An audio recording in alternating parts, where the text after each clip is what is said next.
Hello students. तो अभी हम क्या देख रहे हैं? Refraction through curve surface. तो रिफ्रैक्शन थ्रू कर्व सरफेस में हमने देखा था कि कब क्या होगा, रिफ्रैक्टिंग सरफेस जो होगा, I mean spherical refracting surface जो होगा कन्वर्जिंग की तरह बिहेव करेगा, कब डाइवर्जिंग की तरह बिहेव करेगा। उसके बाद हमने देखा कि what is the relation among image distance, object distance and radius of curvature. उसके बाद हमने उसको फाइंड आउट किया और फिर उससे रिलेटेड हमने कुछ न्यूमेरिकल्स देखा था। ठीक है, अब क्या होता है, कोई भी सिंगल रिफ्रैक्टिंग सरफेस होते हैं तो उसके दो फोकस होते हैं। क्या होते हैं? दो फोकस होते हैं। तो अभी हम क्या पढ़ेंगे?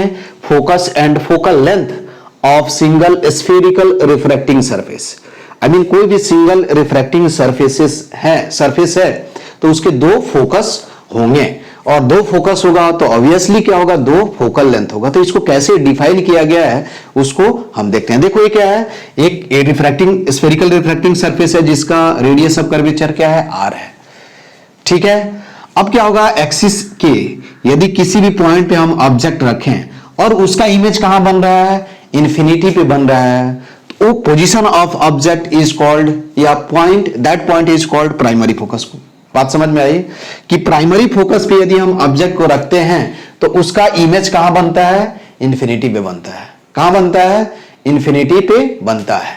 समझ में आया ना? या यूं बोल सकते हैं कि जब हम जब किसी ऑब्जेक्ट को प्राइमरी फोकस पे रखते हैं तो रिफ्रैक्टेड रे क्या होता है, it's become parallel to the क्या होगा, axis of the spherical refracting surface. ये स्फेरिकल रिफ्रैक्टिंग सरफेस है, इसके एक्सिस के क्या होता है, पैरेलल हो जाता है। ठीक है, तो उस पॉइंट को हम क्या बोलते हैं, प्राइमरी फोकस बोलते हैं। और प्राइमरी फोकस का क्या होता है, जो प्राइमरी फोकस का जो डिस्टेंस पोल से होता है उसी को हम क्या बोलते हैं, प्राइमरी फोकल लेंथ बोलते हैं। क्या बोलते हैं हम? प्राइमरी फोकल लेंथ बोलते हैं। ठीक है, तो हमने यहां लिखा है कि when object is placed at primary focus image will form at क्या होगा, इंफिनिटी। क्या होगा? इमेज विल फॉर्म क्या होगा, इंफिनिटी। ठीक है, यहां देखोगे कि यहां हमने क्या देखा है कि यहां देखो हमने क्या किया कि ऑब्जेक्ट को यहां क्या रखा है, इंफिनिटी पे रखा है। तो जब ऑब्जेक्ट को आप क्या करोगे, इंफिनिटी पे रखोगे तो जिस पॉइंट पे एक्सिस पे इमेज बनेगा उस पॉइंट को हम क्या बोलते हैं, सेकेंडरी फोकस बोलते हैं। क्या बोलते हैं हम उसको? सेकेंडरी फोकस बोलते हैं। जब ऑब्जेक्ट क्या हो, इंफिनिटी पे हो, तो जिस पोजीशन पे इमेज बनेगा उस पोजीशन को हम क्या बोलते हैं, सेकेंडरी फोकस बोलते हैं।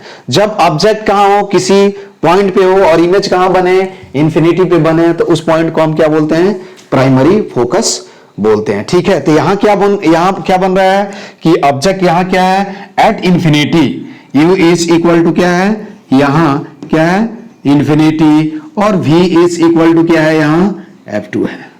ठीक है, यहां क्या है, अब v इक्वल टू क्या है, इस केस में v इक्वल टू क्या है, infinity, u is equal to क्या है, माइनस f1 है। समझ में आया ना? ये बात समझ में आई। तो व्हेन क्या होगा, object is placed at primary focus image will form क्या होगा, at infinity, and focal length क्या होगा, एंड व्हेन क्या होगा, व्हेन ऑब्जेक्ट इज क्या होगा, इज प्लेस्ड एट क्या होगा, एट इंफिनिटी, देन क्या होगा, देन इमेज विल क्या होगा, will form at secondary focus.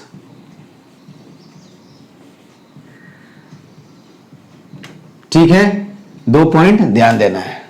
अब क्या होगा कि प्राइमरी और सेकेंडरी में रिलेशन क्या होता है, इसको सेम भी मानते हैं। लेंस में हम क्या कंसीडर कर लेते हैं, सेम कंसीडर कर लेते हैं। तो प्राइमरी फोकस का डेफिनेशन समझ में आया ना? प्राइमरी फोकस और सेकेंडरी फोकस का मतलब क्या हुआ, प्राइमरी फोकस पे यदि ऑब्जेक्ट रखेंगे तो इमेज कहां बनेगा, इंफिनिटी पे बनेगा। यदि क्या हो रहा है, ऑब्जेक्ट को इंफिनिटी पे रखें तो इमेज कहां बनता है, सेकेंडरी फोकस पे बनता है। अब हम फिगर ए क्या है, फिगर 1 और ए, तो कैलकुलेशन ऑफ क्या होगा, यहां लिख रहा हूं, कैलकुलेशन ऑफ क्या होगा, calculation of primary focus, sorry primary focal length, focal length. देखो तो प्राइमरी फोकल लेंथ के लिए क्या है, u इज इक्वल टू क्या हो जाएगा, देखो तो u is equal to, u ही कैलकुलेट करना है यार, V इज इक्वल टू क्या हो गया infinity, R is equal to क्या है देखो तो ROC is equal to plus R, N1 medium का N1 दिया हुआ है, N2 क्या है दिया हुआ है, ठीक है, N2 भी दिया हुआ है, आपको क्या निकालना है, U निकालना है, ये निकालना है, तो कौन सा फॉर्मूला यूज करें, रिफ्रैक्शन फॉर्मूला, क्या है तो N2 अपॉन V माइनस क्या होगा N1 upon U is equal to N2 minus N1 upon क्या हो गया R हो गया, ये तो जीरो हो जाएगा यार, तो क्या लिखेंगे, साइन के साथ रखो वैल्यू, साइन के साथ वैल्यू रखोगे तो देखो क्या हो जाएगा, तो N2 अपॉन क्या हो जाएगा infinity minus N1 upon U is equal to क्या हो जाएगा N2 माइनस N1 अपॉन क्या हो जाएगा R, ठीक है, तो माइनस N1 अपॉन क्या लिखेंगे F1 is equal to N2 minus N1 upon क्या हो जाएगा R, तो यहां से लिख सकते हो F1 इज इक्वल टू क्या हो जाएगा माइनस, ठीक है, क्या हो जाएगा माइनस, या समझ में आया ना, माइनस हम क्या लिखेंगे माइनस N1 R अपॉन क्या होगा N2 माइनस N1, समझ में आया बात, F1 इज इक्वल टू क्या होगा माइनस N1 R अपॉन क्या होगा N2 माइनस N1। ये आपको कुछ ये इसमें रटना नहीं है, ऐसा नहीं है कि कुछ तुमको क्या करना है रटना है, केवल देखना है कि प्राइमरी और सेकेंडरी फोकस डिफाइन कैसे किया गया है, ठीक है। तो अब देखो, तो यहां से तुमको रिलेशन मिल गया, primary focus is equal to क्या होगा देखो F1 focal length equal to क्या होगा माइनस N1 R अपॉन क्या हो जाएगा N2 minus N1, this is called क्या होगा प्राइमरी फोकल लेंथ, ठीक है। N2 N1 तुमको मालूम है refractive index of medium first medium second, ठीक है। नाउ क्या है, नाउ कैलकुलेशन अब क्या होगा, calculation of secondary focal length,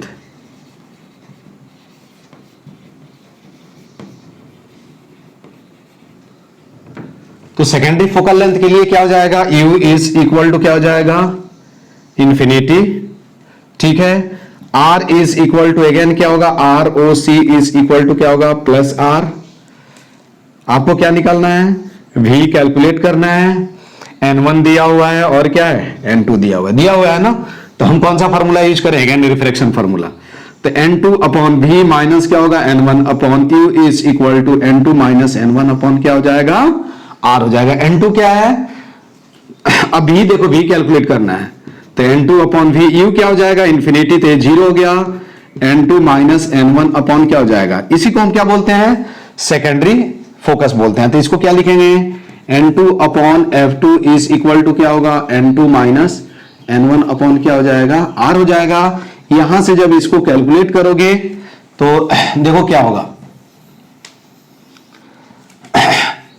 F2 equal to क्या होगा N2 R अपॉन क्या होगा N2 माइनस क्या हो जाएगा N1, ये सेकेंडरी फोकस हो गया, ठीक है।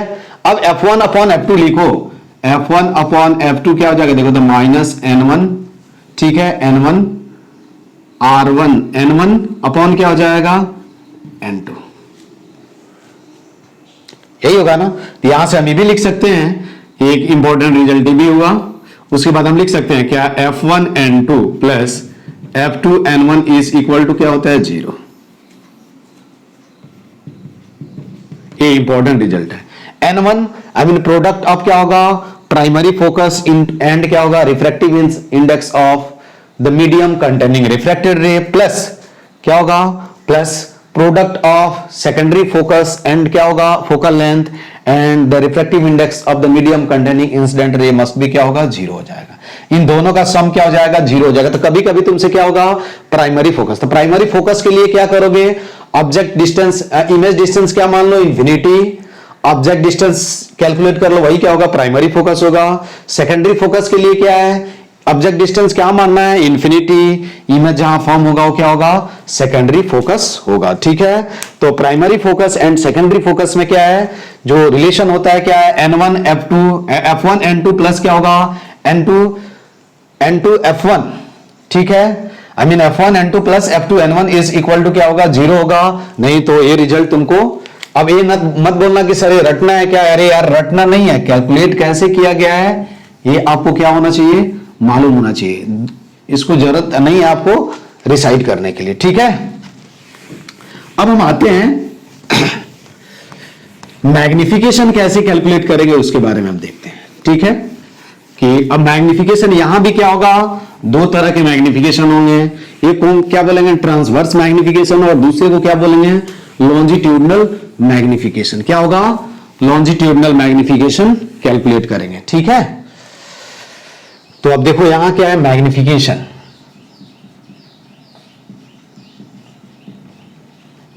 मैग्निफिकेशन जैसा कि आप जानते हो कि क्या होता है हाइट, ठीक है।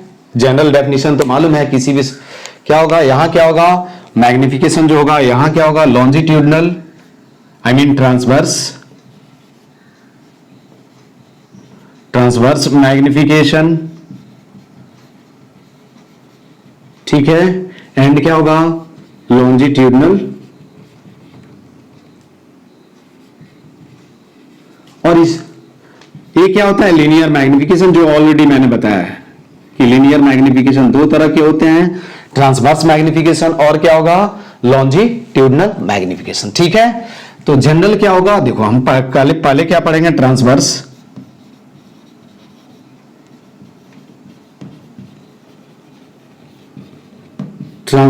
मैग्निफिकेशन, ठीक है। इसको लिख देता हूं MT, ठीक है।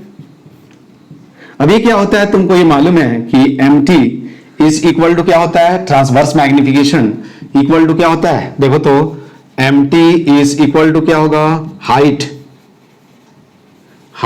ऑफ क्या होगा इमेज अपॉन क्या होगा हाइट ऑफ क्या होता है, वही डेफिनेशन होता है। इसको हम क्या लिखेंगे HI अपॉन क्या होगा HO। समझ में आया क्या, कोई डाउट नहीं है। अब देखो इसको डिराइव कैसे करेंगे, ये तो तुमको मालूम है height of image upon height of object already हम पढ़ चुके हैं, लेकिन UV में क्या होगा रिलेशन, देखो ये रिफ्रैक्टिंग सरफेस है, ठीक है। ये स्फेरिकल रिफ्रैक्टिंग सरफेस, इसका मीडियम 2 है, इसका रिफ्रैक्टिव इंडेक्स क्या है N2, ये मीडियम क्या है 1 है, ये मीडियम 1 है जिसका रिफ्रैक्टिव इंडेक्स क्या है N1 है। इसका ROC इज इक्वल टू क्या दिया हुआ है R दिया हुआ है, ठीक है। इधर सेंटर ऑफ कर्वेचर होगा, इधर क्या होगा पोल होगा, ठीक है। कोई डाउट नहीं है इसमें, है ना, कोई डाउट नहीं है ना। अब देखो क्या होगा, हमने यहां ऑब्जेक्ट रख लिया, देखो ये क्या होगा ऑब्जेक्ट, जस्ट एक हम ऐसे कंसीडर कर ले रहे हैं, ऐसे कोई जरूरत नहीं, वो डिपेंड करता है कि इमेज कैसे, देखो ये क्या होगा A और दिस इज क्या होगा B, ठीक है। क्या हो जाएगा, अब यहां ये मान लो आप, हम ये मान लेते हैं कि ये जो है क्या होगा दिस इज डेंसर, ऐसे मैं मान लेता हूं क्या हो जाएगा दिस इज डेंसर मीडियम, ठीक है। और दिस इज क्या है रेयरर, ऐसा कोई जरूरी नहीं है, जस्ट मैंने माना रेयरर मीडियम। बात समझ में आया क्या, हमने ऐसा कंसीडर कर लिया, इसका कोई यूज नहीं है, हम डायरेक्ट भी लिख सकते हैं, ठीक है। सॉरी ये N1 मान लो और N2, तो यहां मैंने मान लिया N2 इज ग्रेटर देन क्या हो गया N1। अब देखो इसका इमेज तो कहीं इधर A है, इसका इमेज कहीं इधर हमने ये देखो ये क्या होगा ऐसे, इसका इमेज कहीं बनेगा, इस एंड का हमने क्या किया यहां से पास करा दिया यार, एक रे इस एंड का B का इमेज बनाना है मुझे, B का इमेज जहां ए बनेगा वही क्या होगा उसके जस्ट फुट पे क्या होगा A का इमेज बन जाएगा। अब देखो तो यही नॉर्मल हो गया क्या, तो यहां से रे क्या होगा ऐसे, क्या ऐसे, एक और रे हम भेजेंगे लेकिन मैं एक ही रे भेज रहा हूं, समझ में आया ना, मुझे उतनी जरूरत नहीं। ये क्या हो जाएगा इट विल बेंड क्या हो जाएगा टुवर्ड्स द नॉर्मल, तो यही तुम्हारा क्या होगा ये A डैश और ये क्या हो जाएगा B डैश। अब तुम बोलोगे कि सर आपने ऐसे मैंने डायरेक्ट बना दिया यार, एक ही कहीं हमने दो रे नहीं कंसीडर किया, मुझे केवल क्या करना है प्रूफ करना है रिजल्ट। अब देखो ये क्या होगा ये θ1, दिस इज क्या होगा, इसको हमने मान लिया ये θ1, दिस इज क्या होगा θ2, ठीक है, कोई डाउट नहीं है ना। देखो ये क्या होगा, दिस इज द क्या होगा, height of the image, this is the क्या होगा, हाइट ऑफ द ऑब्जेक्ट। यही क्या हो गया तुम्हारा HO, और दिस इज क्या होगा HI। इसमें कोई डाउट नहीं है। अब स्नेल्स लॉ यूज करें, देखो तो tan थीटा यदि हम यूज कर लें, क्या होगा, tan थीटा यूज कर लेते हैं, तो tan थीटा 1 इक्वल टू क्या होगा, देखो तो tan theta 1 is equal to क्या होगा, बताओ, अरे tan theta 1 is equal to क्या होगा, देखो तो AB अपॉन क्या हो जाएगा यार, AB अपॉन AP, यही होगा ना, AP बाद में वैल्यू रखते हैं। अब हमको क्या करना है, थीटा स्मॉल, क्योंकि पैरा एक्सियल रे के लिए ही पढ़ना है, तो देखो तो यहां लिख सकते हैं फॉर स्मॉल क्या होगा, फॉर, ठीक है, तो इसको ये लिख सकते हैं, क्या लिख सकते हैं, और tan theta 2 is equal to क्या लिख सकते हैं, देखो तो A dash B dash upon क्या लिखेंगे, PA डैश, ठीक है, और लिख सकते हैं फॉर क्या होगा, फॉर स्मॉल।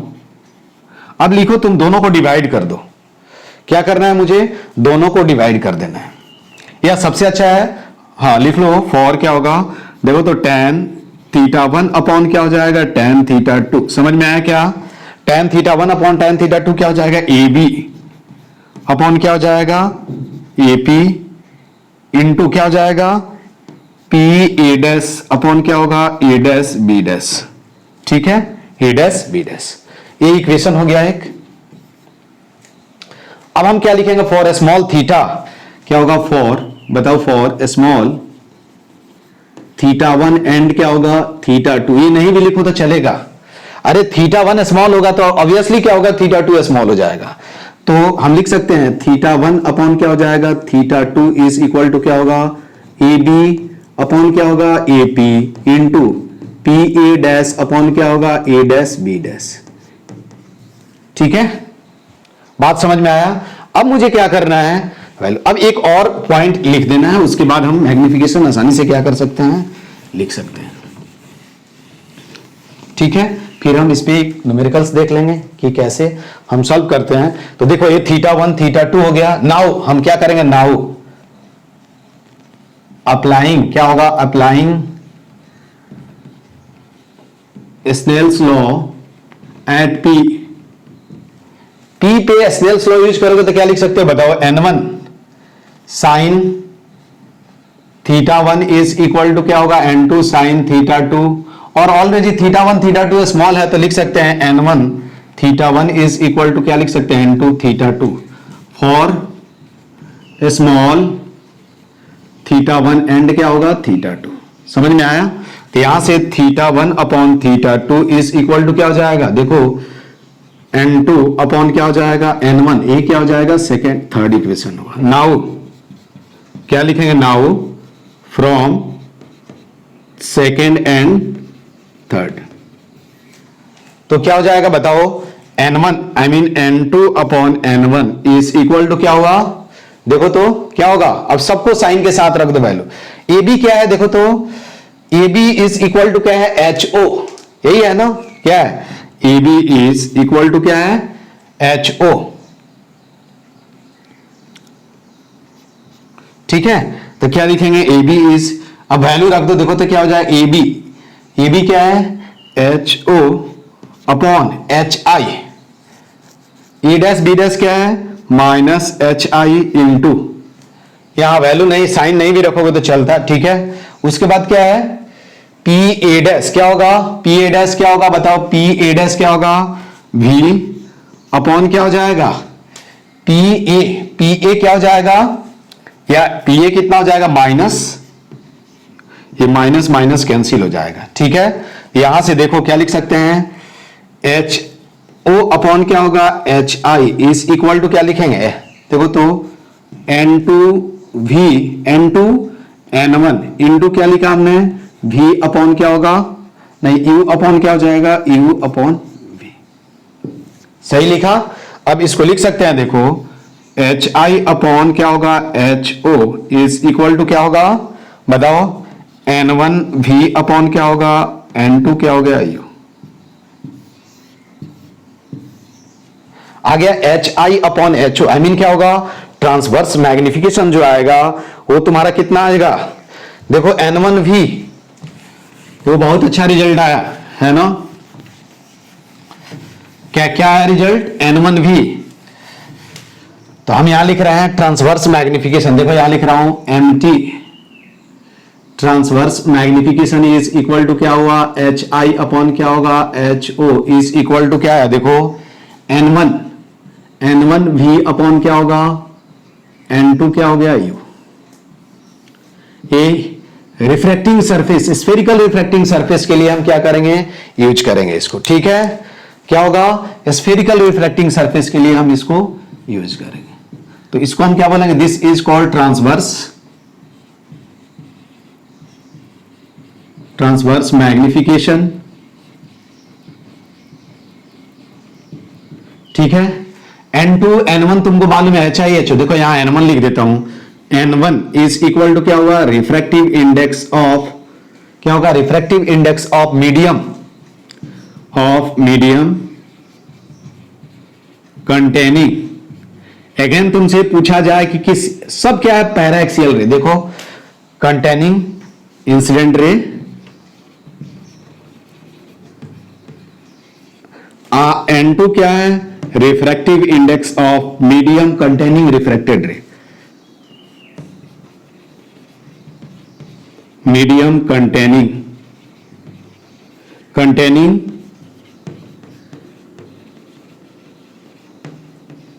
रिफ्रैक्टेड रे, ठीक है। तो ये आपको क्या है, मैग्निफिकेशन का क्या हुआ, फॉर्मूला होगा कितना, MT is equal to HI upon क्या होगा, HO इक्वल टू क्या होगा, N1 N2 इंटू क्या है, V क्या है, V क्या है, position of image distance, simple image distance, ठीक है। U क्या है, ऑब्जेक्ट डिस्टेंस, क्या है, ऑब्जेक्ट डिस्टेंस, U क्या है, ऑब्जेक्ट डिस्टेंस है। HO क्या है, height of the object, HI क्या है, हाइट ऑफ द इमेज, क्या है, हाइट ऑफ द। ये इंपॉर्टेंट रिजल्ट है, ये आपको क्या करना है, याद रखना चाहिए कैलकुलेशन के लिए। अब इतना प्रूफ नहीं, हाँ, लेकिन तुमको एक आता है, थोड़ा सा ट्रिगो आता है, तो तुम एक स्टेप में क्या कर सकते हो, इसको प्रूव कर सकते हो। तो क्या हुआ, MT transverse magnification is equal to क्या, HI upon HO is equal to N1 upon N2। N1 क्या है, रिफ्रैक्ट, ये देखो ध्यान से, V के साथ क्या है, N1 है, U के साथ क्या है, N2 है। N1 क्या है, refractive index of the medium containing incident ray, N2 क्या है, refractive index of the medium containing incident ray. मैं ये नहीं बोल रहा हूं कि इमेज ऑब्जेक्ट कहां फॉर्म हो रहा है, ठीक है, समझ में आई बात। अब हम आते हैं क्या है, ट्रांसवर्स नहीं, अब लॉन्जिट्यूडनल मैग्निफिकेशन क्या होगा, भी बता दूं, है ना,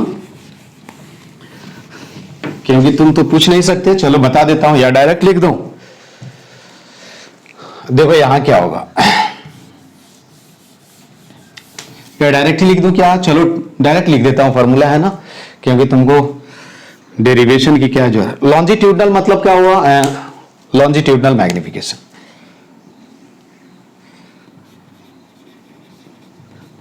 लॉन्जिट्यूडनल मैग्निफिकेशन, इसको मैं क्या लिख रहा हूं, ML। ML is equal to क्या हुआ, साइज अब क्या होगा, length of image, length of क्या होगा, इमेज अपॉन क्या होगा, लेंथ ऑफ क्या होगा। ये तुमको समझ में आया ना, एक कब हम रखते हैं, देखो ये तब डिफाइन करेंगे। ट्रांसवर्स का मतलब क्या हुआ, जब रिफ्रैक्टिंग सरफेस के एक्सिस के परपेंडिकुलर हम किसी ऑब्जेक्ट को रखते हैं, तो हम क्या डिफाइन करते हैं, ट्रांसवर्स मैग्निफिकेशन। यदि ऑब्जेक्ट के अलोंग, आई मीन एक्सिस के अलोंग किसी ऑब्जेक्ट को रखेंगे, तो वहां क्या होगा, लॉन्जिट्यूडनल मैग्निफिकेशन हम क्या करते हैं, डिफाइन करते हैं। तो ये क्या होता है, LI अपॉन क्या हो जाएगा, LO, ठीक है, क्या हो जाएगा, LI अपॉन क्या हो जाएगा, L। अब उसमें जिस तरह मिरर के लिए हम फॉर्मूला यूज किए थे, डेल्टा V क्या लिखोगे, V2 माइनस V1 अपॉन क्या लिखोगे, U2 माइनस E1। वही क्या करेंगे हम, दोनों एंड का क्या करेंगे, इमेज फाइंड आउट करेंगे, और फिर क्या लिखेंगे, इमेज डिस्टेंस माइनस क्या होगा, जैसे इसको क्या लिखेंगे, देखो V2 माइनस क्या होगा, V1 अपॉन क्या होगा, U2 माइनस क्या होगा, E1। V1 क्या है, E1 क्या है, E1 का मतलब क्या होगा, E1 one end of the object, उसका इमेज कहां बनेगा, जैसे देखो मैं ये बता देता हूं तुमको, जैसे देखो यहां क्या, कि तुमको ये समझ में आ जाए, ठीक है। यहां मैंने क्या किया, एक EB ऑब्जेक्ट रख दिया ऐसे, ये क्या है, ए बी है। तो ये क्या होगा, देखो ए U1 हो गया, ये वाला, दिस इज क्या हो गया, U2 हो गया। तो लेंथ कितना होगा, U2 माइनस U1 ही होगा ना यार। इधर कहीं क्या होगा, इसका इमेज बन रहा है इधर, ये मीडियम हमने क्या मान लिया, मीडियम 2 मान लिया, इसका रिफ्रैक्टिव इंडेक्स N1, ये मीडियम हमने क्या मान लिया 1, इसका रिफ्रैक्टिव इंडेक्स क्या है N। तो इधर कहीं क्या हो रहा है मुझे मालूम नहीं है, मैंने रफली ये कहीं इमेज ऐसे बन रहा है, अब देखो ये मुझे मालूम नहीं है, ये A डैश मैंने मान लिया, B डैश मॉड ले लेते हैं, तो ये क्या तुम्हारा बनेगा V1 और ये दिस विल भी क्या होगा V2। इमेज लेंथ यही होगा ना यार, V2 माइनस V1, ये तुम्हारा पोल हो गया, इसका ROC क्या है, ROC is equal to R है, ठीक है। तो ये हम क्या करते हैं, ऐसे कैलकुलेट करते हैं। अब क्या होगा, यहां एक पॉइंट लिख लेना है, फॉर क्या होगा, फॉर क्या होगा, स्मॉल ऑब्जेक्ट, ठीक है। क्या लिख सकते हैं, फॉर स्मॉल ऑब्जेक्ट ml कितना होगा, ml लॉन्जिट क्या होगा, dv अपॉन क्या हो जाएगा, du, क्या हो जाएगा, dv अपॉन du। और इसका वैल्यू रखोगे तो ये तुमको क्या मिलेगा, देखो ध्यान से इसको लिखोगे, फॉर स्मॉल ऑब्जेक्ट क्या होगा, n1 अपॉन क्या हो जाएगा, n2 इंटू क्या होगा, v2 minus v1 the whole square. ये कैसे फाइंड आउट करोगे, अरे रिफ्रैक्शन फार्मूला लिखो और उसको टाइम के रिस्पेक्ट में क्या करो, डिफरेंशिएट कर दोगे तो ये आ जाएगा। तो v2 अपॉन v1 ये तुम्हारा क्या हुआ, ट्रांसवर्स सॉरी लॉन्जिट्यूडनल मैग्निफिकेशन हो गया, किसके लिए, फॉर स्मॉल ऑब्जेक्ट, ठीक है। v2 नहीं सॉरी v अपॉन ही लिखना चाहिए, सॉरी v अपॉन क्या होगा ये, तो इसको हम ऐसे भी लिख सकते हैं, ml इज इक्वल टू क्या होगा, dv अपॉन dt, नहीं dv अपॉन du ना, सॉरी dv अपॉन क्या होगा, du, ठीक है। और ये कितना हो जाएगा, n1 अपॉन क्या हो जाएगा, n2 इंटू क्या होगा, v माइनस u द होल स्क्वायर, ठीक है। और इसको हम ऐसे भी लिख सकते हैं, थोड़ा सा चेंज करके भी लिख सकते हैं यार, क्या करें बताओ तुम, देखो इधर हम क्या करें, थोड़ा मुझे इसको mt स्क्वायर के टर्म में लिखना है, तो हम ऐसे लिख सकते हैं क्या, देखो तो n2 अपॉन क्या होगा, n1 इंटू mt स्क्वायर, ठीक है। तो ये तुमको क्या मिल गया, लॉन्जिट्यूडनल मैग्निफिकेशन, किसके लिए, तो लॉन्जिट्यूडनल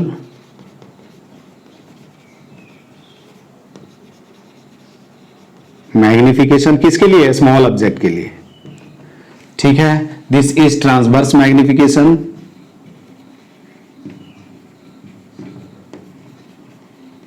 ये मैंने डायरेक्ट लिख दिया है, तुम खुद से प्रूव कर सकते हो, समझ में आया क्या, ये dv अपॉन क्या करो, अरे dv upon du refraction formula use करो और उसको क्या करो, dv upon du find out कर लो, तुमको ये मिल जाएगा। तो ये इंपॉर्टेंट रिजल्ट है, क्या है, this is important result.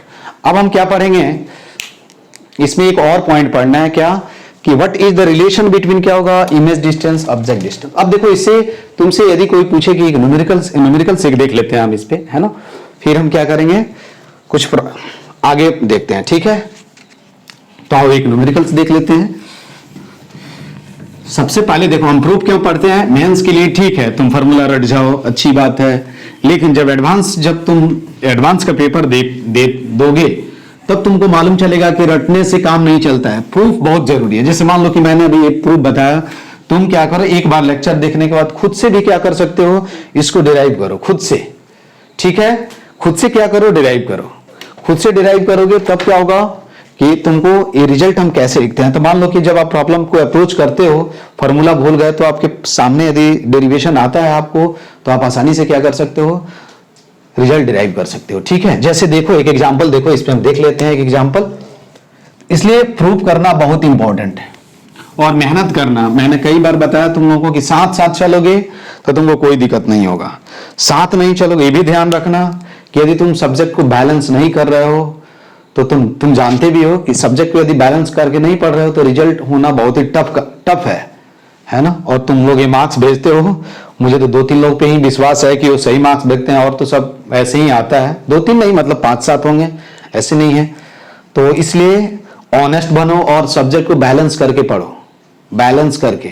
2 subject तुम्हारा अच्छा होना चाहिए, तभी तुम्हारा रिजल्ट होगा। 2 एडवांस के लिए तो खैर तीनों सब्जेक्ट तुम्हारा अच्छा होना चाहिए, तभी तुम्हारा रैंक आएगा, नहीं तो कटअप क्लियर कर सकते हो। और कटअप क्लियर करने से आईआईटी नहीं मिलता। हाँ, तुमको क्या होगा, सुंदर से बोर्ड पे क्या होगा, तुम्हारा फोटो लग जाएगा, है ना, लोग देखेंगे अरे एडवांस क्लियर कर लिया, लेकिन रियलिटी ये है कि तुमको कुछ मिलेगा नहीं। तो ये तुमको एडवांस चाहिए, तुमको अच्छी जगह एडमिशन चाहिए, तो उसके लिए मेहनत करना पड़ेगा। हाँ, एक सेकंड चीज है, ये भी है कि ये नहीं है कि मेरी कैपेसिटी जो है वो क्या है, मेंस के लिए भी नहीं है और मैं एडवांस की तैयारी कर रहा हूं, ये भी गलत है। सबसे पहले क्या है, अपनी कैपेसिटी, क्योंकि अभी तुम 12 near about you are going to finish 12, है ना, आई मीन 12 सिलेबस कितने तुम्हारा, कितने, आई मीन 20 तक फिनिश हो जाएगा। तो 12 सिलेबस फिनिश हो रहा है, तो अब तक आपको रियलाइज हो जाना चाहिए कि आप डिजर्व क्या करते हो। आपसे एडवांस होगा या नहीं होगा। एडवांस हो रहा है तो आपको लग रहा है कि नहीं आप कर सकते हो, तो आप उसके लिए तैयारी करो। यदि लग रहा है कि नहीं एडवांस नहीं होगा, तो बेटर क्या है, तो मेंस पे कंसंट्रेट करो, मेंस से भी तुमको अच्छे कॉलेज मिल जाएंगे। यदि लग रहा है कि मेन भी नहीं होने वाला है, तो सीईटी पे फोकस करो, है ना। कोटा का स्टोरी बताया था ना कि हम शुरू में जब जाते हैं तो क्या होता है कि हम पहले किसकी तैयारी करते हैं, अरे एडवांस क्लियर करना है। लेकिन जैसे जैसे टाइम पास होते जाता है तो हम भी वहां टाइम पास करते हैं, तो उसके बाद क्या होता है कि अरे अब मेंस एडवांस नहीं हो पाएगा यार, चलो हम क्या चीज की तैयारी करें, मेन की तैयारी करें, जेई मेन। कुछ टाइम के बाद जब 11th खत्म हो जाता है, तब लगता है कि अरे यार जेई मेन भी नहीं होगा, तो बेटर है कि कोई स्टेट लेवल का एग्जाम है उसकी तैयारी कर लें और उसके थ्रू एडमिशन ले लें, फिर उस पर लग जाते हैं। और लास्ट में हम कहां आकर के रुकते हैं, बोर्ड पे। कभी कभी ऐसा भी होता है कि हम बोर्ड में भी फेल हो जाते हैं, ऐसा भी सिचुएशन आता है, ठीक है, लेकिन कम होता है चांसेस। बोर्ड में फेल होने का इन द सेंस क्या होगा कि 60% 55% तुम्हारा क्या होगा, स्कोर होगा, तो उससे कुछ नहीं होने वाला। तो सबसे पहले क्या है कि अपनी कैपेबिलिटी, तुमसे बेटर कौन जानता है, तुम्हारे बारे में तुमसे बेटर ना हम जानते हैं ना कोई जानता, तुम जानते हो। तो अपनी कैपेबिलिटी के अनुसार, यदि तुमको लग रहा है कि नहीं मेरा एडवांस ही नहीं, मेंस नहीं हो रहा है, तो हम एडवांस का एग्जाम नहीं देंगे यार, उससे बेटर है कि हम उस टाइम मेंस पे तो फोकस करें कि मेन मेरा अच्छा हो। एडवांस का एग्जाम दे रहे हैं, इसका मतलब that is I am wasting my time. तो बेटर है ना कि उस समय में उससे अच्छा मत जो एग्जाम, आराम से रिलैक्स रहो, क्योंकि टाइम वेस्ट करने से तो बेटर है ना कि तुम रिलैक्स हो जाओ। उससे अच्छा कुछ दूसरा सब्जेक्ट पढ़ लो, मेन के लिए पढ़ लो, सीईटी के लिए पढ़ लो, वो तुम्हारे लिए ज्यादा बेनिफिशियल होगा। ये नहीं है कि अरे वो एडवांस की तैयारी कर रहा है तो मैं भी करूं। हर इंडिविजुअल जो होता है अलग अलग होता है, और उस पर ज्यादा क्या करना चाहिए, फोकस करना चाहिए अपने कैपेबिलिटी कैपेसिटी के अनुसार। एट द सेम टाइम मैं ये भी बोलूंगा कि ऐसा नहीं है कि तुम नहीं कर सकते, मैं ये नहीं बोल रहा हूं कि तुम नहीं कर सकते, कर सकते हो।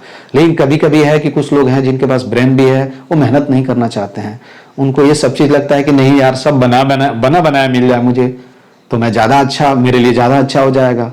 तो फिर उनके लिए मेहनत वो नहीं करेंगे, तो फिर एडवांस उनके लिए है ही नहीं।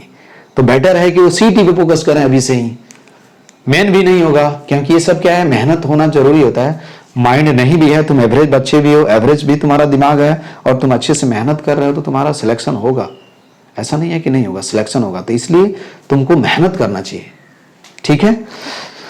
तो हम एक न्यूमेरिकल देखते हैं, लेकिन तुम लोग तो अब मेहनत कर ही रहे हो यार, ऐसे तो नहीं बोल सकते इतने मेहनत कर रहे हो आप, तो अभी तक आई थिंक चश्मे का पावर भी बढ़ गया होगा, सुबह से शाम तक मेहनत करना है ना। हाँ, ये अलग बात है कि हम सोशल मीडिया से जुड़े हुए होंगे, है ना, ऐसे भी हो सकता है, बहुत लोग जुड़े हुए होंगे। हाँ, रोटरी स्कूल का लेक्चर कम देखते होंगे, डाउट कम, उनको डाउट होता ही नहीं होगा। डाउट होता होगा तो आजकल तो कहीं भी ऑनलाइन सॉल्यूशन बहुत ज्यादा है, बहुत सारा अवेलेबल है, कहीं भी तुम कोई भी ऐप डाउनलोड कर लो, वहां से सॉल्यूशन मिल जाएगा। उसको छापते रहो, 1 2 टाइम 3 टाइम 4 टाइम छापते रहोगे, तो हो सकता है कि उससे तुमको कॉन्सेप्ट समझ में आ जाए। चलो जाने दो, ये तो तुम्हारा प्रॉब्लम है, ये तो मैंने ऐसे ही बोल दिया। हमको क्या करना है, अभी एक न्यूमेरिकल्स देखना है, ठीक है। ये देखो एक न्यूमेरिकल्स हम देख रहे हैं। ये रिफ्रैक्टिंग सरफेस है, इसका ROC क्या है, चलो 10 सेंटीमीटर हम कंसीडर कर लेते हैं। यहां क्या है, एक ऑब्जेक्ट रखा गया है, ये 5 सेंटीमीटर का क्या है, ऑब्जेक्ट है, ठीक है। क्या है, 5 सेंटीमीटर। इधर क्या है, वाटर रखा हुआ है, इधर क्या है, लिक्विड आई मीन वाटर है, ठीक है। आई मीन N2 जो होगा, N2 इज इक्वल टू क्या होगा, 4 बाई क्या होगा 3, और इधर क्या है N1 इज इक्वल टू क्या है 1 है। आई मीन ये क्या है, एयर है, और दिस इज वाटर। ये डेंसर मीडियम हो गया, डेंसर, और ये क्या हो गया, रेयरर।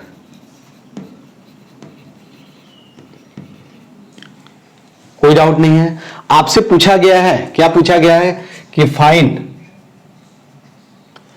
क्या है, find position as well as क्या है,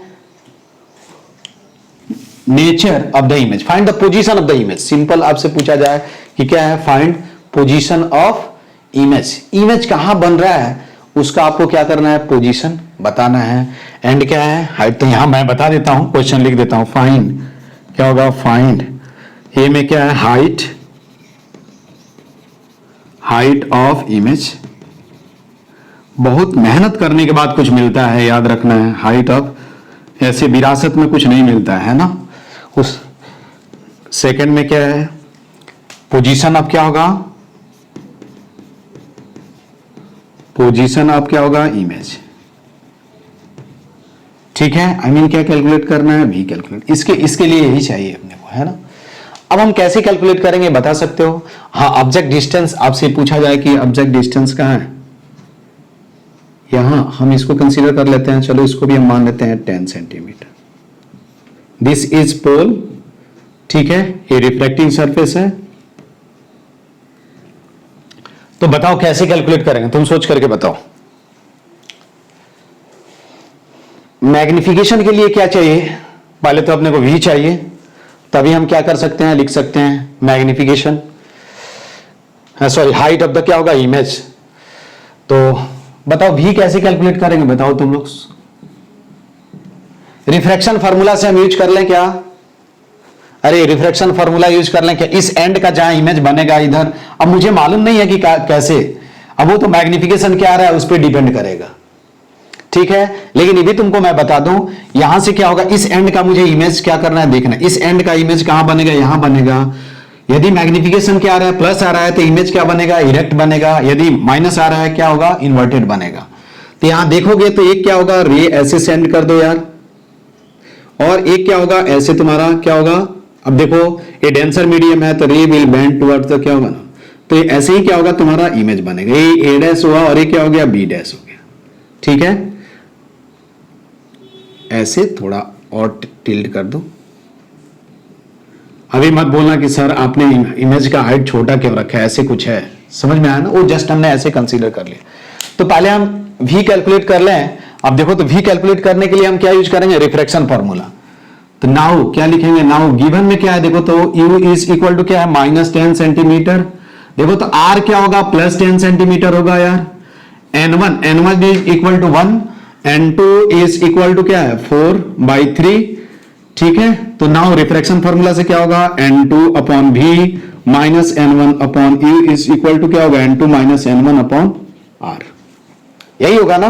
अब N2 का वैल्यू रखो, N2 क्या है, 4/3 V। जो कैलकुलेट करना है उसको वैल्यू के साथ नहीं रखेंगे, -1 अपॉन क्या है, माइनस अब क्या होगा 10 इज इक्वल टू 4/3 -1 अपॉन क्या हो जाएगा, प्लस, देखो तो +10, ठीक है। तो ये कितना हो जाएगा, 4/3 V इज इक्वल टू क्या होगा, ये क्या होगा 1/30 -1 अपॉन 10, सही लिखा क्या। अरे देखो 4/3 -1 तो 1 कितना होगा 30, और ये प्लस है तो उधर जाकर के क्या हो जाएगा, माइनस हो जाएगा, ये 1/V होगा, सॉरी, ठीक है।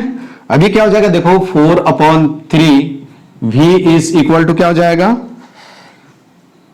क्या होगा 1 कितना हो जाएगा, -2 अपॉन क्या हो जाएगा 30, सही लिखा क्या। तो देखो ये 10, ये क्या हो जाएगा 2, ठीक है। तो 1/V इज इक्वल टू क्या हो जाएगा, सॉरी 2 यहां आ जाएगा, ठीक है। तो -1 क्या हो जाएगा 20, समझ में आई बात क्या। माइनस क्या हो जाएगा 1/V इज इक्वल टू क्या होगा, -1/20, -1/20 हो रहा है ना, ठीक है। अब देखो यहां क्या आएगा, माइनस, तो V इज इक्वल टू, तो 1/V इज इक्वल टू क्या हो गया, -1/20, तो V इज इक्वल टू क्या हो जाएगा, 1 क्या हो गया 20। हमने जस्ट ऐसे कंसीडर किया था, हो सकता है गलत भी हो जाए, ठीक है।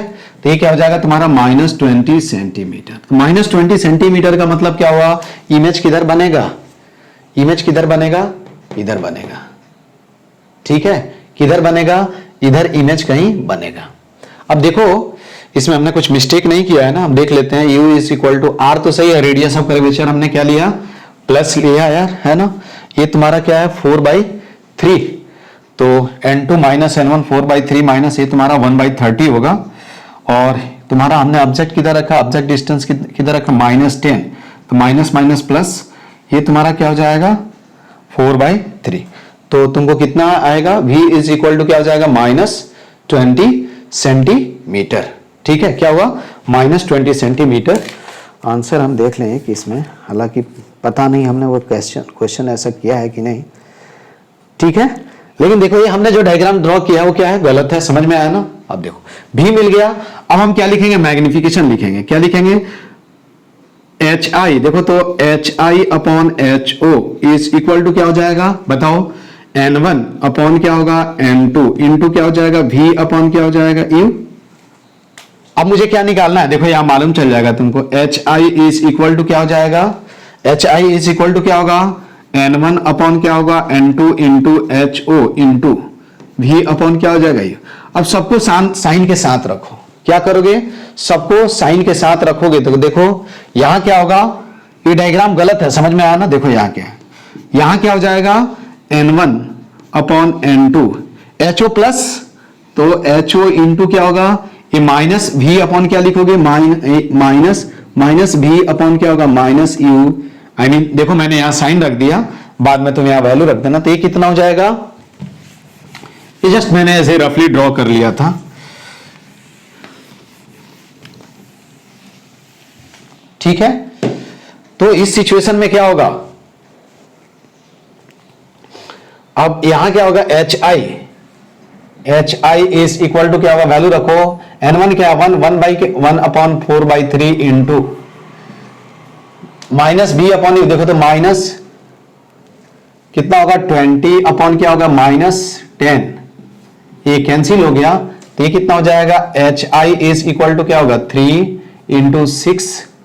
ठीक है, और एचओ का वैल्यू हमने नहीं रखा क्या, हाँ एचओ का वैल्यू, एचओ हमने 5 रखा है ना, तो H I is equal to क्या हो जाएगा, H I is equal to 3 into 6, नहीं 6 अपॉन क्या हो जाएगा 4 इंटू क्या होगा 5, तो H I is equal to क्या होगा 30 अपॉन क्या होगा 4, I mean H I is equal to 7 point, ठीक है 728 7.5 सेंटीमीटर। ठीक है, क्या हो जाएगा 7.5 सेंटीमीटर तुम्हारा क्या बन रहा है, इमेज बन रहा है कितना, H I mean height of the क्या हो गया, इमेज तुम्हारा ये बना। पोजीशन कहां बन रहा है, -20 सेंटीमीटर पे, आई मीन माइनस का मतलब क्या हुआ, पीछे बनेगा। ठीक है, तो हम क्या करेंगे उसी तरह, देखो यहां एक और क्वेश्चन मैं बता देता हूं तुमको, एक और देख लो, ml, एक देखो ध्यान से,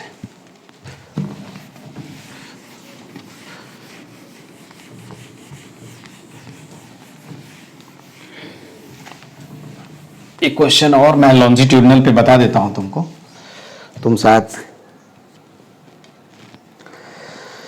1 मिनट रुक जाओ। Figure show the small object of length 1 millimetre lie along diameter of a glass slab of आर्स एंड इतना which is view by an observer as shown in the figure, find the size of object seen by observer.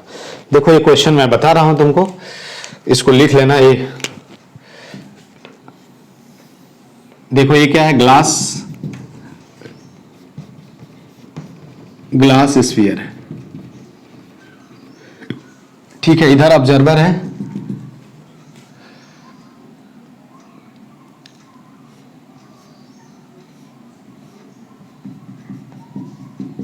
ठीक है observer है,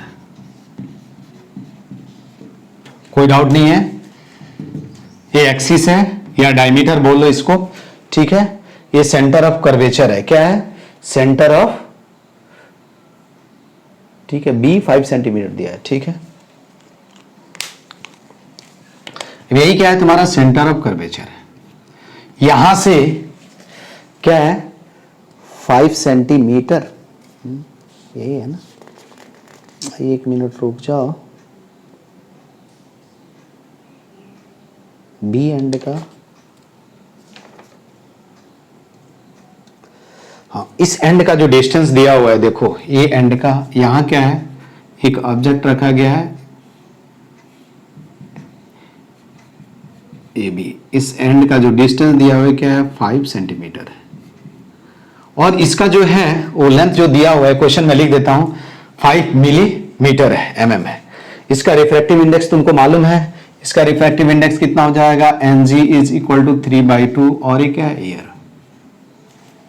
ठीक है, question में लिखता हूं, figure small object of length क्या है, इन सोन फिगर, ये अच्छा क्वेश्चन है, एग्जांपल लिख लेना, in shown figure an object in shown figure a small object of length 1 millimeter, 1 millimeter है ना, 1 millimeter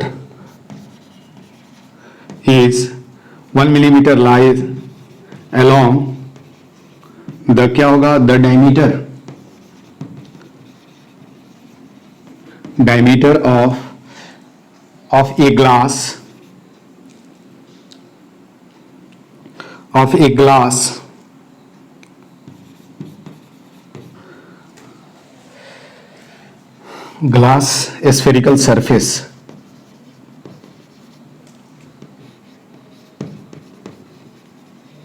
of ROC is equal to 10 centimetre. ठीक है, and n is equal to 3/2 which is viewed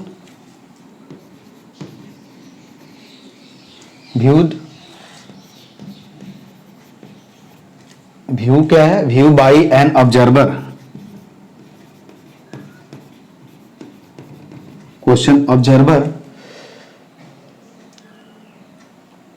as shown in the figure.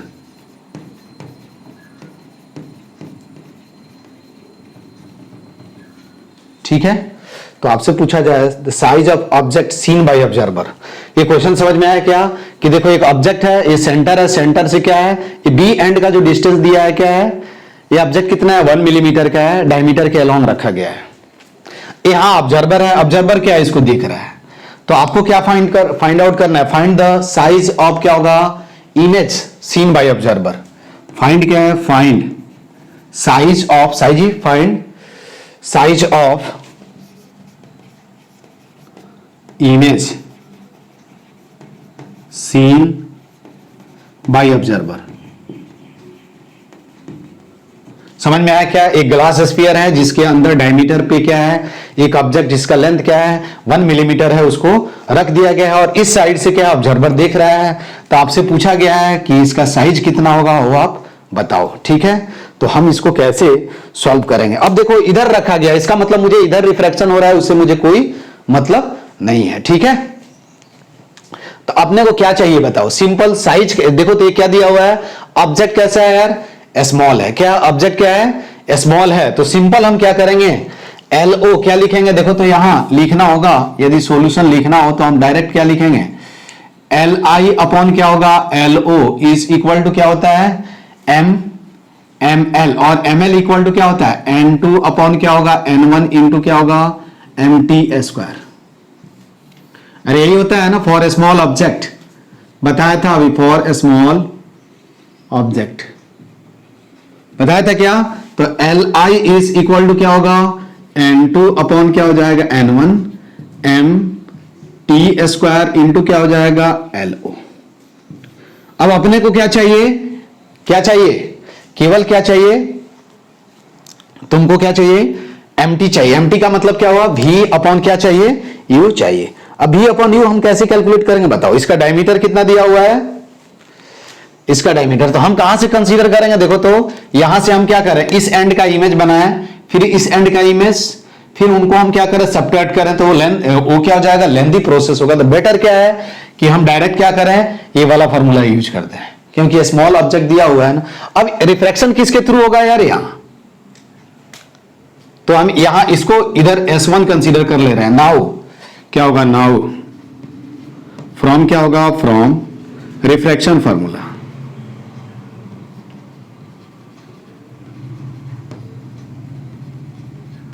मुझे कहा यहां से इधर देखना, ऑब्जर्वर इधर है, इधर ऑफ कोर्स इधर भी होगा, हर जगह होगा, लेकिन मुझे ऑब्जर्वर जिधर है उधर मतलब है। ठीक है, तो हम इसको कैसे सॉल्व करेंगे बताओ। अब देखो तो ए एंड का डिस्टेंस दिया हुआ है, तो हम क्या करेंगे, यहां से इस एंड का डिस्टेंस कितना होगा, इस एंड का, यहां से इस एंड का डिस्टेंस क्या होगा, देखो तो क्या करेंगे, u इज इक्वल टू क्या, u इज, इसका रेडियस ऑफ कर्वेचर क्या है, 10 सेंटीमीटर दिया हुआ है ना यार, तो ROC 10 सेंटीमीटर प्लस 5 कितना हो जाएगा, -50 centimetre. ROC is equal to क्या होगा, अब देखो रेडियस ऑफ कर्वेचर इसका क्या होगा, रिफ्रैक्शन ऐसे होगा ना यार, तो ROC इज इक्वल टू क्या होगा, -10 सेंटीमीटर। ठीक है, N1 is equal to 3/2, N2 is equal to क्या होगा 1। जल्दी यूज करो और यहां से तुमको क्या मिल जाएगा, V मिल जाएगा। ठीक है, तो V इज इक्वल टू देखो तो N2 upon V minus N1 upon U is equal to N2 minus N1 upon क्या होगा R। तो N2 अपॉन N2 क्या है 1 अपॉन V माइनस क्या होगा 3/4, नहीं 3/4 नहीं 3/2 इंटू माइनस कितना है -15 is equal to 1 minus 3/2 minus 10।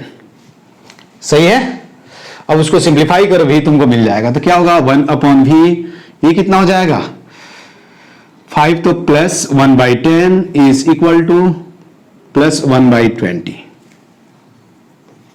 अरे सही है क्या, 3 देखो तो 1 माइनस 3/2 कितना होगा 0.5 हो जाएगा, और अब माइनस माइनस कैंसिल हो जाएगा। ठीक है, तो ये कितना हो जाएगा, देखोगे 1/10, सिंप्लीफाई कर लो इसको, हो गया आंसर आ गया। देखो इसमें ट्रिक क्या है कि जो भी एंड है, यदि दिया होता है कि इस एंड का डिस्टेंस क्या है, तो हम वही क्या मान लेते हैं, यहां V मान लेते हैं, यहां जो हम V निकालेंगे वही V हो जाएगा। I mean MT is equal to क्या होगा माइनस, आई मीन क्या होगा MT इज इक्वल टू क्या हो जाएगा, सिंपल V अपॉन क्या लिखते हैं, U लिख देते हैं, लिखते हैं ना।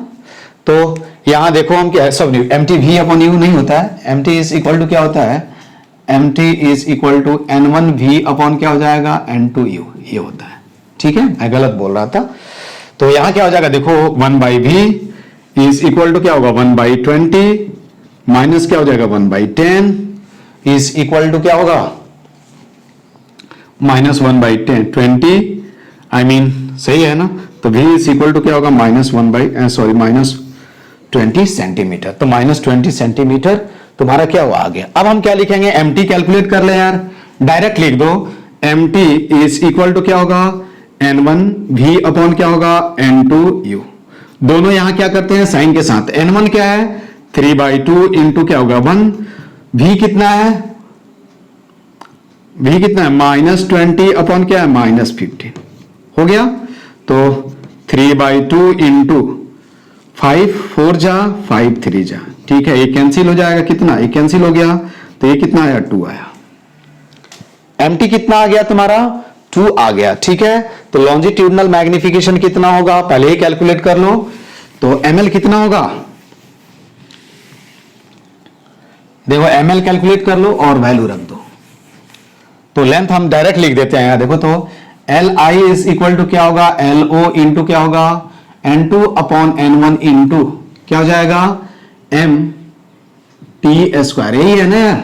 तो देखो तो N2 अपॉन N1, LO कितना है 1 इंटू ये 1 बाई क्या होगा 3/2 इंटू 4, सही है। तो ये कितना हो जाएगा, आई मीन क्या होगा 8/3 millimetre, 8/3 millimetre I think answer आएगा। ठीक है, कितना हो जाएगा आंसर आएगा 8/3 मिलीमीटर। लॉन्जिट्यूडनल मैग्निफिकेशन तुमको क्या मिला, इतना मिल गया। यदि ये 1 मिलीमीटर का है तो ये कितना आ जाएगा तुम्हारा 8/3। तो लेंथ ऑफ द इमेज क्या होगा, length of the image 8/3 millimetre, तुम्हारा आंसर आ गया। ठीक है, 8/3, हाँ सही है। ठीक है, क्योंकि जितना ये होगा ये 1 सेंटीमीटर है ना यार, सॉरी 1 मिलीमीटर है, इसलिए हमने 1 से, तो ये तुम्हारा क्या हुआ आंसर आ गया। ठीक है, तो लॉन्जिट्यूडनल जब भी इस टाइप का प्रॉब्लम हो तो किसी एक एंड का जो इमेज होगा उसी को हम यहां क्या मान रहे हैं, B मान रहे हैं। समझ में आया ना, दोनों का नहीं निकाल कर डायरेक्ट इसी का निकालोगे तो आंसर आ जाएगा, ठीक है, क्योंकि डिफरेंस जो होता है वो बहुत ही कम होता है, इसलिए हम क्या करते हैं, डायरेक्ट ऐसे लिख देते हैं। बात समझ में आया? तो इसके बाद हम क्या करेंगे, एक और पॉइंट पढ़ेंगे, जो हम इसमें एक पॉइंट और पढ़ना है, क्या कि रिलेशन बिटवीन क्या होगा, image velocity, object velocity and क्या होगा, radius of curvature of the क्या होगा, रिफ्रैक्टिंग सरफेस। क्या होगा, radius of curvature of refracting surface. तो इसके बाद वाले लेक्चर में हम क्या करेंगे, इससे रिलेटेड हम डिस्कस करेंगे कॉन्सेप्ट, ठीक है। Okay, thank you.